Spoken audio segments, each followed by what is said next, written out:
Hi, and welcome to this episode of I've Got This Kid. I'm your host, Cherina Williams, licensed speech and language pathologist, homeschool mom of two whose summer break is almost over, and proud podcast host. Listen up, world changers. I am starting this new series. We are on this new journey together, and we're going to be talking back to school. And let me tell you something, this is unlike any other back to school that any of us have ever experienced. Matter of fact, I was in the store yesterday and it was one of the big box stores. I'm gonna leave them nameless. And I was in the aisle and I saw this sign that said like back to school. And I thought to myself, why? Like, nobody's shopping for backpacks right now. Like, who's really going out there and getting backpacks and lunch pails? Why? Because school's happening at home this year for most, or you might be on some kind of A/B schedule, or you may be all virtual, whatever it was. It tickled me to pieces that they had like this big old blaring back to school sign when we all know I don't think it's going to look like that this year, but that's okay because guess what? I'm here to help you guys through that process, to tool you up. Get your pen and paper ready. Get your stuff together before we get into it. I do have an announcement. I will be on Dr. Bryant's Zoom meeting this week, and we're going to be talking about how COVID-19 is affecting parents of children with special needs. That's going to be this Wednesday, August 5th. If you're on the East Coast, 2 p.m. If you're on the West Coast, 11 a.m. I will put the link in the show notes. Even if you don't have a sugar with special needs, I think that this is going to be a really, really powerful discussion just because we're going to be talking about the system itself. At least I'm going to be talking about the system itself and how you guys can all navigate through it, what you need to know, what you need to do, the ins and outs, and they're going to be giving amazing information as well. So I'm really looking forward to that. And I'm honestly grateful to be invited somewhere. People don't have to invite you to do anything. And so every opportunity that I get world changers, I'm going to take advantage of it and I'm going to do us all real proud. So that is my announcement for today. Continue to check out my Instagram and my Facebook page or go directly to iHeartSpeechTherapy.com to find out about upcoming events, little things that I might throw out there every now and again, some nuggets to get you through the week. I definitely blog to not only get myself through the week, but to get you guys through the week. And honestly, just to give us some perspective. I think we get so hung up on drill that we don't like take a step back and allow ourselves to go through these processes of being a parent, making all these huge new adjustments, being comfortable with these new norms, finding space and learning how to do that all while our sugars are still growing. Just because COVID is happening and all of these world events are happening, it doesn't stop the growth process. It doesn't stop that our sugars are going to continually need us and need answers from us to get through. And it definitely doesn't mean that we are in a position to where we can't check in with ourselves and in return tool them up because life is continuing to happen in spite of COVID. Like things are still happening around us. And I want us all to go about this parenting, go about, our interactions, our engagements, the things that we share and the things that we do. I want us to go about it just confidently. With that being said, I'm going to go ahead and get into it. So again, our topic for today, we're going to be talking, my school's not opening. Right? Help me prepare. I'm not a homeschooler. Let me preface things with this. You guys hear me and have heard me since the start of this podcast talk about myself, introduce myself as a homeschooler of two. And I gotta be honest, y'all, when I first started homeschooling, it was not cute. And it was hard and it was challenging. And I even took a break from clinic just to focus on that for some time. And I did that because I wanted to make sure that I was giving my 100% all to this new process and giving not only my sugars the time to adjust to mommy being not just mommy, but teacher, but also honestly, me being comfortable with not just being mom, but being teacher, being educator, being facilitator. It's a difference, right? It's much different than providing an hour of homework help or working towards a project to where there's some kind of expiration date, right? Or there's some kind of timeline or time limitation. And with homeschooling, there isn't one, right? And even if you're doing Zoom school, you're still having to shift and be more hands-on and act more as a facilitator than what you would have in the past, because honestly, out of sight is out of mind. And now that Sugar's going to be home, it's kind of like, well, I'm going to see the stuff that I wouldn't have seen in class. That in and of itself is an adjustment. And so I don't want you guys to take that for granted as you go through this process. And if I could be honest and if I could be really frank, I'm going to say things are not going to feel super good until at least a month in. It usually takes a month on the short end just to get systems in place, just to feel comfortable about the schedule that we have, the ins and the outs, what's working, what's not working. Do I even like the curriculum that's being presented? Is it working for my type of learner? And that's going to be on one of our upcoming episodes. So I'm not going to get into that today, but I'm going to just throw that little nugget out there that it's coming. We're going to talk about different learners and how you can deal with that. But just for today, I'm going to help us through this process of school is seriously probably not starting back in most cases. What is that going to look like and how can I help through that process? So if you've read any of my blogs, if you've looked at any of my past podcast episodes, you know, the way that I approach things is not just for this is what you need to do with this child. I'm also checking in with you. And the reason that I'm checking in with you is because it's really hard to navigate and manage and guide if you don't even have a clear scope on how you feel about things. How you feel about the process. Do you even feel like you can attack this? Why? So I deal with things kind of from a global perspective. I definitely deal with the sugar and giving you tips and tools, but I also want to deal with you. Because no matter what we do, no matter what we say to our sugars, they're watching our actions. And if our actions don't align up with our words, then it doesn't matter what we say because they're going to do what we do. They're going to feed off of what we feed off of. And that's going to be simply what it is. And so I'm going to give you a bunch of B statements. And if you're like me, you might want to take notes. And if you don't want to take notes and you just want to listen, I'm happy either way. But the first thing that I want us to think about and all of us to adapt to is accepting the new norm. Our sugars being at home, there's nothing we can do about it. There's no way that we could get around it. Like, can we drop them off to a facility and have them kind of like manage things? Yeah, but for the most part, for most of us, our sugars are going to be there. Our sugars are going to be in our space.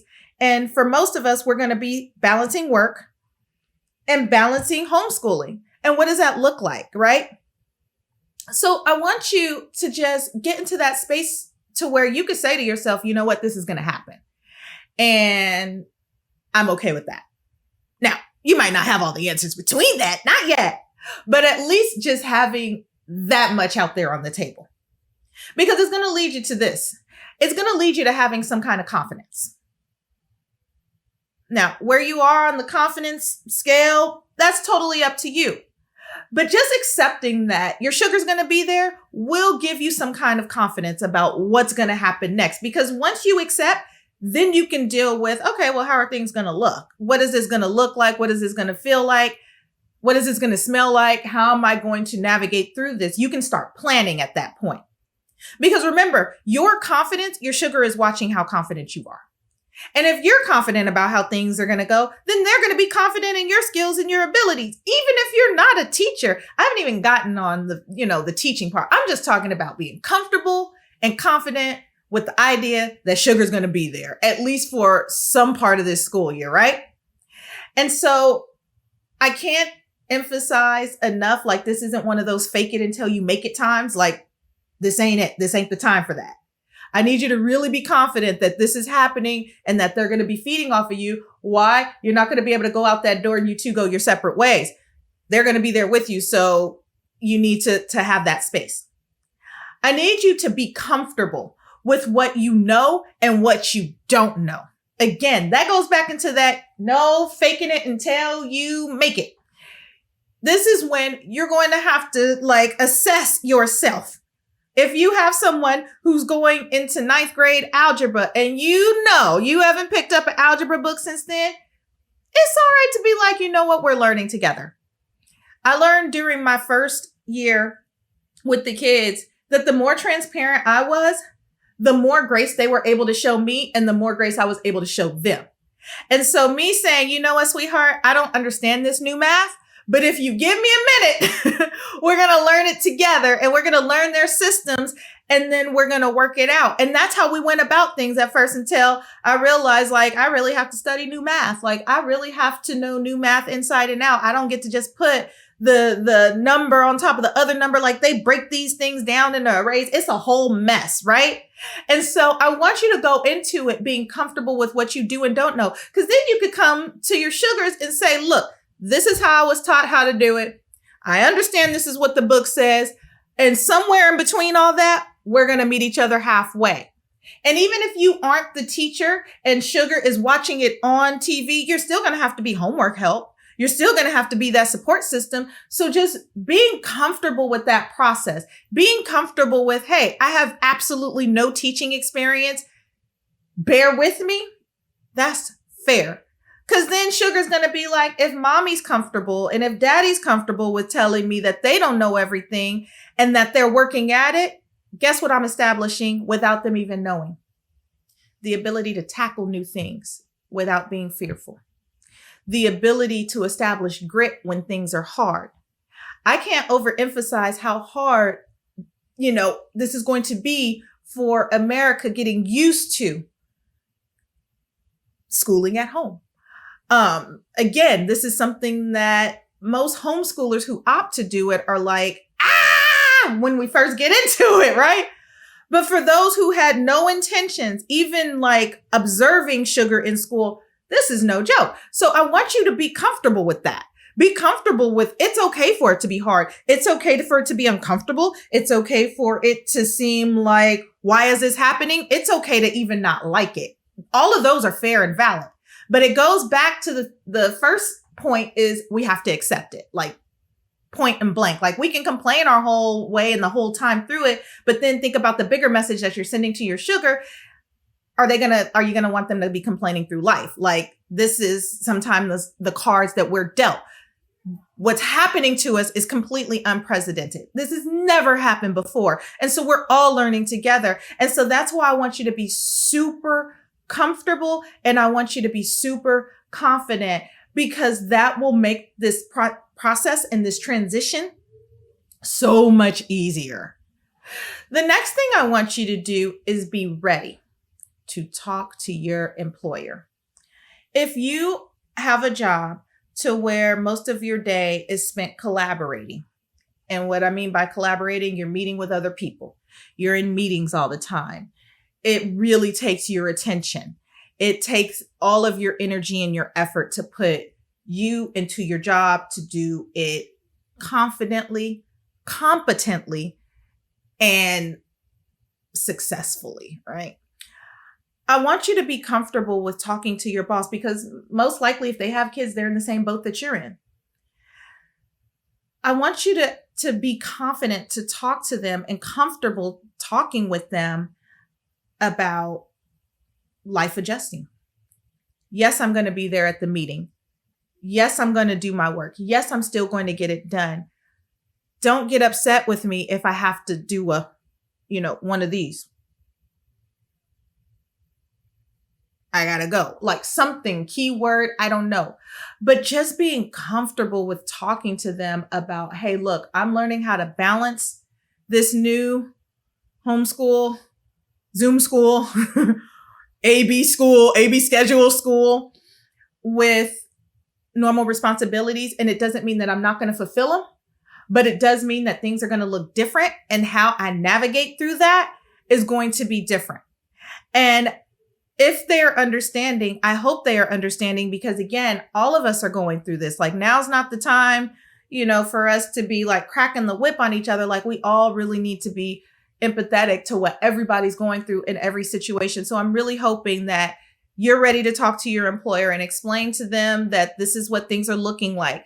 If you have an employer to where your schedule shift can change, it wouldn't hurt asking for a shift change. It wouldn't hurt turning things around. I even changed my schedule to be more present during the week for my sugars. And then I take more time on the weekend to do other job related responsibilities, because again, I had to create a new work-life balance. So I'm not telling you this stuff just because, it just sounds good. Like, I am living through it. And even though I work for myself, it still was a process having to shift things around in order to meet these new demands and these new needs, because the days that my children used to go to group, I don't get those days anymore. Not this school year. And so when I say like we are growing and learning about this together, I genuinely mean it. And I also mean it in that way that, a lot of our things that we used to enjoy, they're still closed. So field trip day, that's pretty much off the table, or we're going to have to come up with creative field trip day, right? And it still needs to fit within academia. It still needs to fit within their world. It doesn't just need to be a random off day where we're just kind of swinging from the ceiling and just giving ourselves a break. But it still needs to be a good fit with what's going on around us.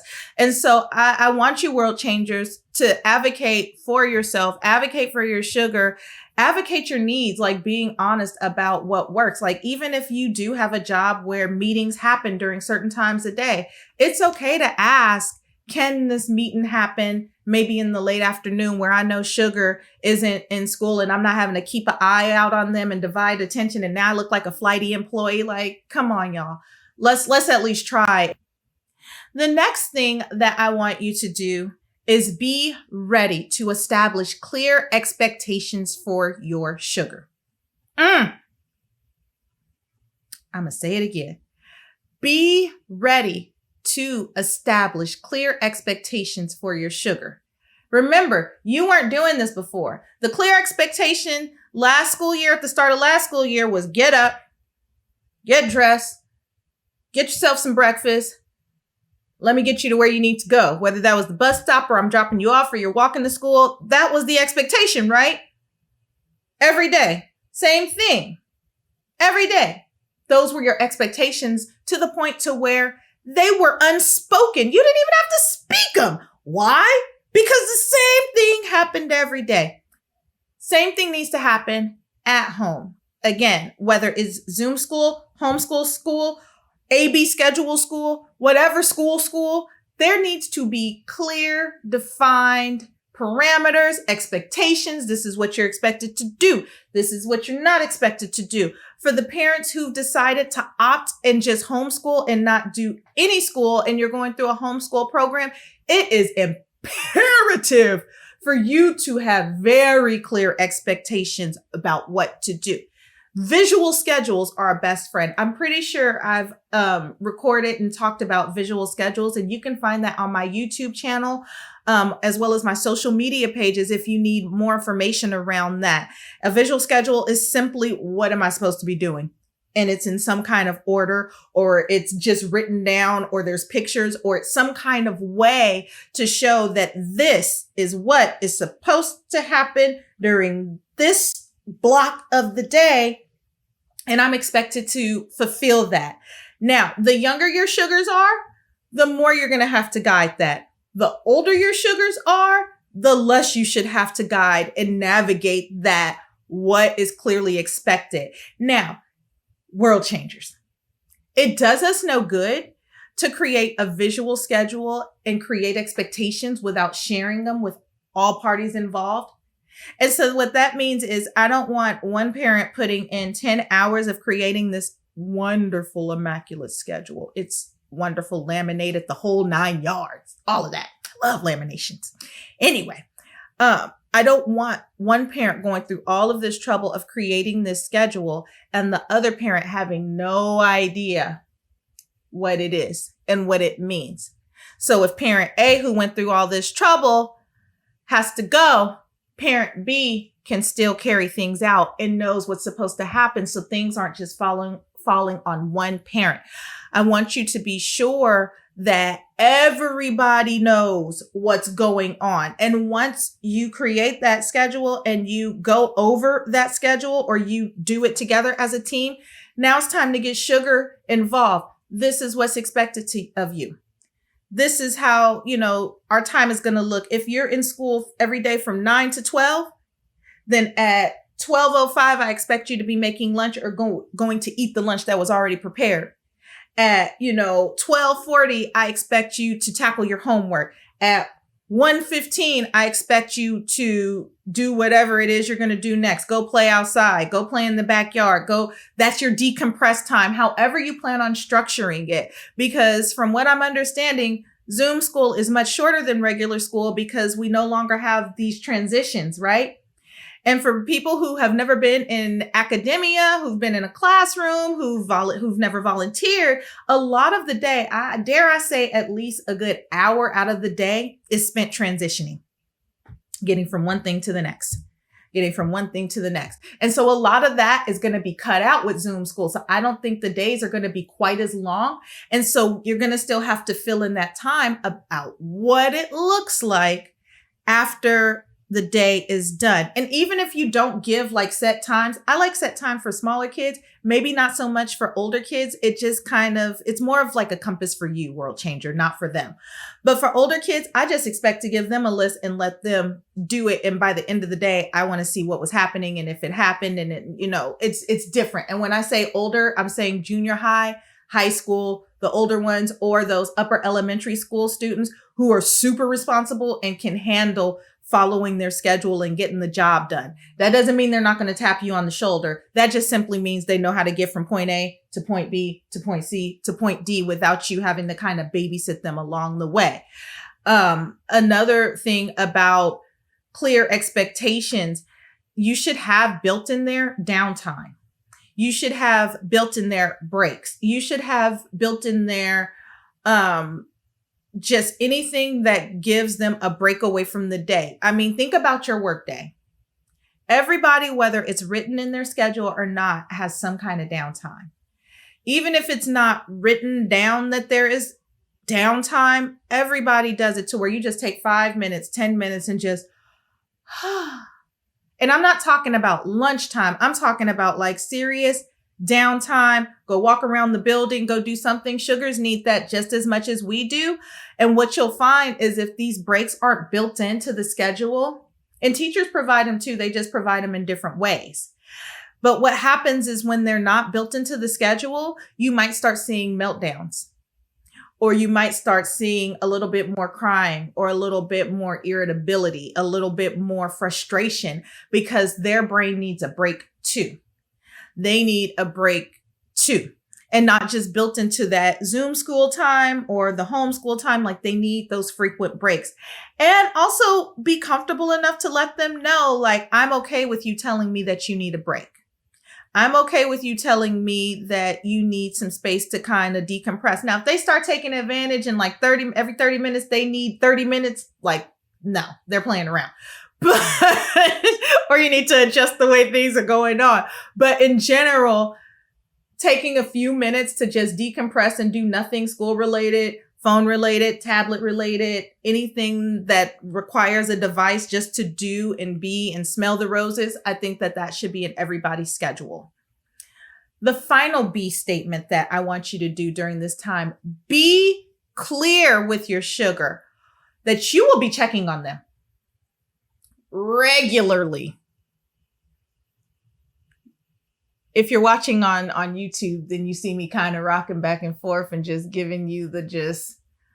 I need you to be that parent that sneaks in, that pops up, that has unexpected announcements, unexpected little, I'm coming in to check on things. not at 10:45, but when I just feel like I'm coming in to check on things. Why? Because we all need to be monitored in some way, shape, form, or fashion. And our sugars need to know that we are watching what they're doing and that we're interested in what they're doing. And just because we're at home doesn't mean that we're not invested in their learning. And so I want you all to just be checking in regularly, especially for those who are going to be taught primarily through a device. We want to make sure that they are actively engaged. We want to make sure that they're paying attention. We want to make sure that they're participating, that they're doing their notes, everything that's expected in the classroom. We want to make sure that they don't have the computer on and teachers talking and they're over here doing this.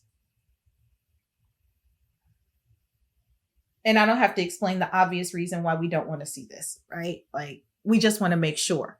So I want you to be comfortable with just walking by and peeking in and making sure that things are going the way that they're supposed to go. And I would even give like the warning. I usually give good warnings, like I'm on my way. I'm checking things out.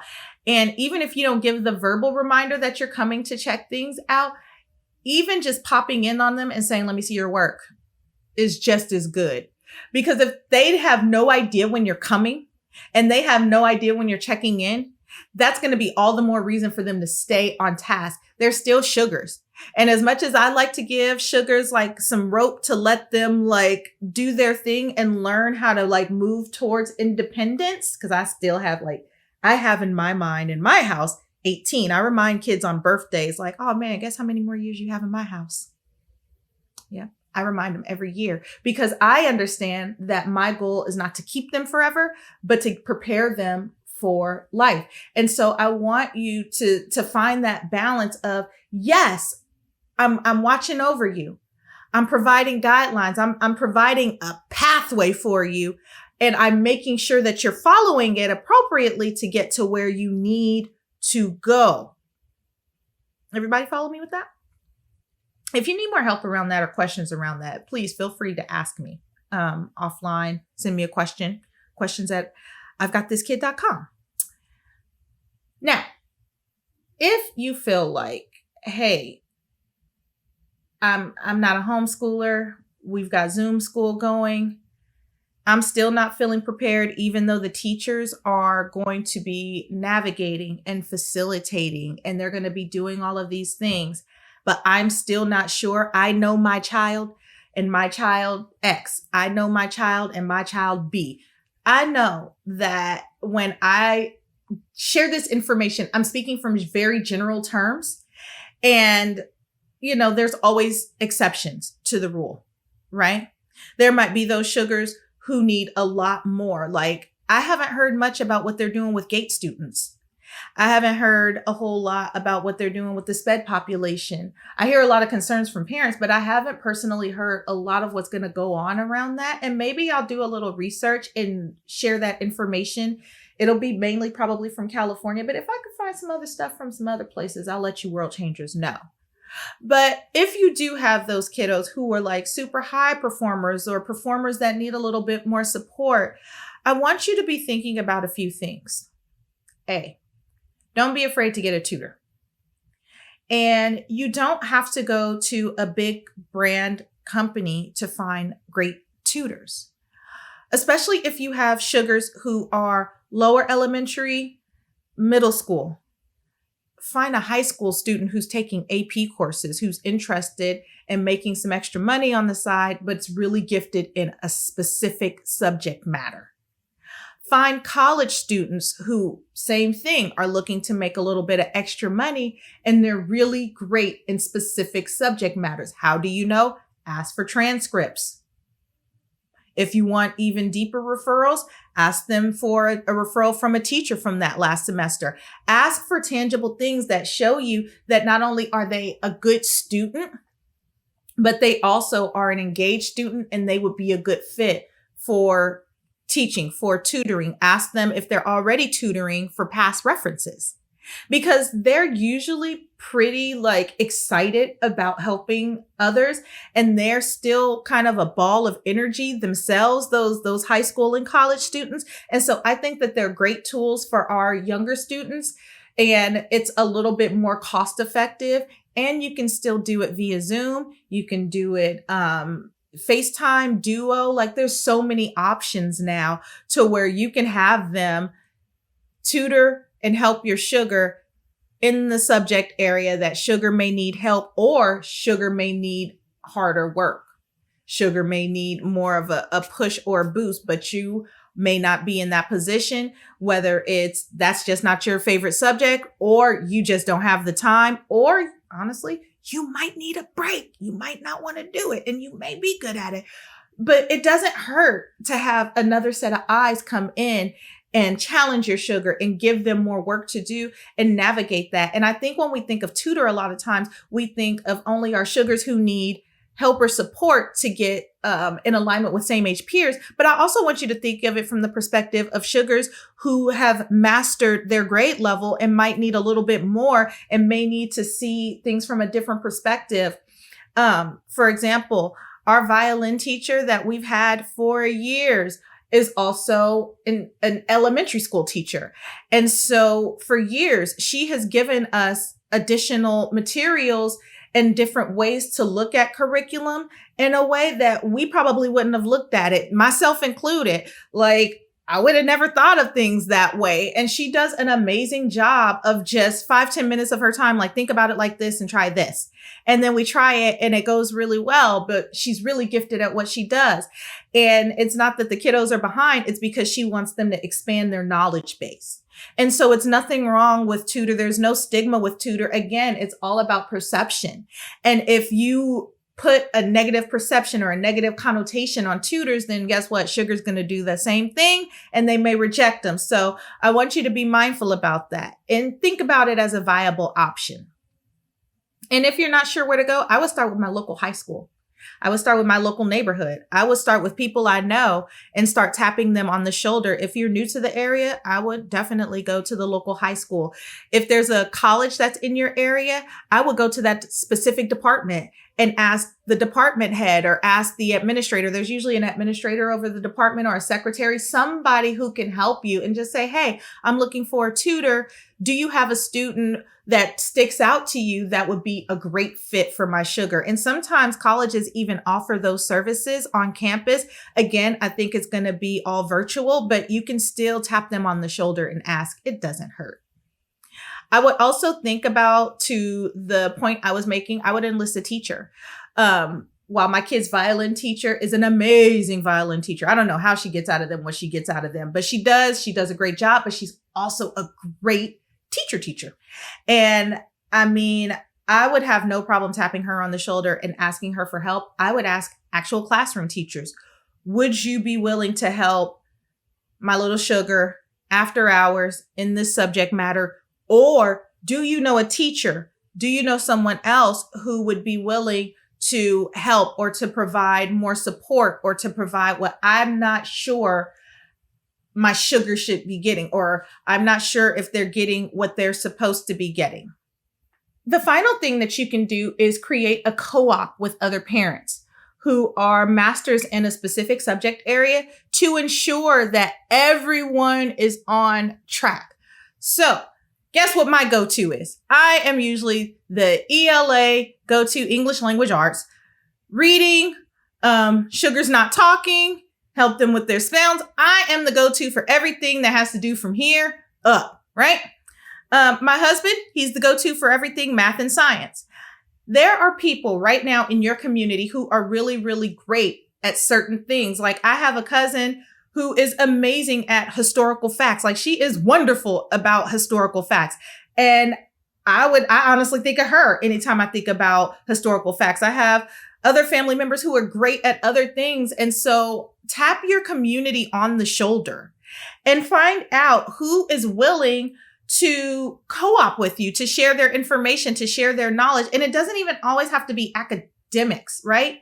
For example, the kid's great grandmother, she's a seamstress. And so whenever we think about sewing, we think about her. Like there's so many things that we can tap into within our community to teach our sugars skills, to teach our sugars what they need to know, to teach them, different things, not just math, reading, writing, those things. We can go beyond that and find different things that we're interested in. Even hobbies sometimes are great. Like some people who like crocheting, some people who like art. It's all kinds of different stuff. My mother-in-law is a great artist. And so she usually does all art with my daughter. Whereas my father-in-law, he's super mechanical. And so my son likes to build stuff. And so my son will build and they'll go talk about it. And they kind of challenge each other literally to make different things. Or my father-in-law likes to draw sometimes. So he'll take what my son made and actually draw it. Or, they'll talk animal facts, and like, it's interesting to see how community will come together and like impart different things. But if you want something that's a little bit more structured, I would tap my community on the shoulder. Hey, do you mind spending an hour a week or 30 minutes a week? And I'll trade you my skill for your skill, or I'll trade you this for that, because everyone has some kind of gift, some kind of skill, something that they're great at doing that they can contribute to the sugars' lives. So I would seriously think about that. So I want you guys to consider, like, when we're thinking about this whole process, I don't want you to be discouraged, and I don't want you to feel like you're not prepared, because that's not true. I think that sometimes it just takes us taking a step back and really thinking about what's in front of me. Can I deal with it? How do I deal with it? What do I know? What don't I know? And how can I get to the next point? And it happens to all of us whenever we're faced with something new. I mean, this is new and it's not traditional. For the last 100 plus years, we've been doing schools in traditional settings. And so this is different. And different doesn't always necessarily mean bad. I've seen parents like join together with their kids in ways that they were not doing and engaging in ways that they weren't pre-COVID. And so it's not necessarily a bad thing. So I don't want you to take my ass as always sometimes it's just this is different. What do I do? And there's nothing wrong with being able to acknowledge, like, this is different. This is scary. I don't know. And once you get to those places where you're done getting through those first real raw emotions, then you can think back and really analyze, is it that bad? What can I do? How can I do it? Right? So I don't want you to get stuck with that. So world changers, I want you guys to know we can't put it off. We have to be proactive. And most importantly, we can do this. You can do this. I can do this. I'm usually juggling 10 different balls. I usually have like 10 things going at one time. And I've learned that it all gets done. And it's usually my attitude and the way that I perceive things that measures how great things are going to go. And so I'm telling you guys, not only can I do this, and if I can do it, you can do it.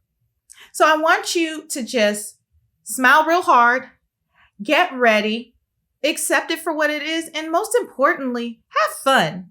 Have fun. Your sugar's only going to be this age once. They're only going to be, in this grade once. You're only going to be able to be their parent at this age once. And so I want you guys to make the most of it. Have fun. Just have fun. Even through your failures, have fun, because you know what? Things are going to be okay. And as long as we keep telling ourselves that things are going to be okay, and we keep walking and things are going to be okay, eventually, guess what? It is. And not only that, I have pure, genuine hope and belief in you guys. And I believe that you guys are going to do a great job, because you guys are awesome like that. So that wraps it up for me today on this topic. I'm going to do kind of a part B-ish for my neurodivergent learners. So you're free to listen into that, or you're free to go to my website, iHeartSpeechTherapy.com, and check out all the latest blogs, podcast episodes, and my YouTube page. Don't forget to go to my Facebook page, Cherina Williams, licensed speech and language pathologist, and join in Have some fun, post your questions, go to my Instagram page, check out what's upcoming, what's going on. Check out my Cherina Williams Instagram page because I put fun pictures about the stuff that me and my sugars are doing and how we're getting along and things from our perspective. All right, y'all, until the next time, take care.